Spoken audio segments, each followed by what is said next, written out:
ओडिया भाषा अनेक रूढ़ी प्रचलित अच्छी से भर गोटे रूढ़ी हूँ गाँ परिमल धोबा तुठरू यार अर्थ है जे गाँर परिष्कार परिच्छन्नता गाँर धोबा तुठू को देखा मात्र के जना पड़ जाए अनुमान करा जाए पारे। यही रूढ़ीर इंग्लिश ट्रांसलेशनटा कौन हम इंग्राजी रे रूढ़ी को बुझेवाई आम कहीपर यू कैन जज a book by its cover. Yes you can जज a book by its cover. कौन एक बहीर कवर बा आवरण को विचार करी आमे बहीटीर मूल्यांकन करिपरिबा।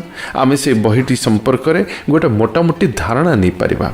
जेमती कि धोबा तुठू को देखी गाँर परिमल कथा बुझी हुए ठीक सेमती बुक्र कवर को देखी बही संपर्क में अनुमान करी हुए। मोर यही तर्जमाटा जे गोटे बेस्ट ट्रांसलेशन ताहा मु दाबी करिबे नाही, कारण जेतेबेले आमे कोनसे एक भाषार रूढ़ी को आउ गोटे भाषार रूपांतरित करने को चेष्टा करूँ सेतेबेले सेथरे किछि कें रहि जाय थाए, किछि समस्या रहि जाय। कारण प्रत्येक भाषार एक विशेषता थाए, एक स्वकीय स्पंदन रही थाए, जहाँ अन्य एक भाषा सठिक भावे मिलिबा एक कष्टकर व्यापार। यहाको आपण ओडिया अस्मिता बोली मध्य बुझी पारिबे। धन्यवाद।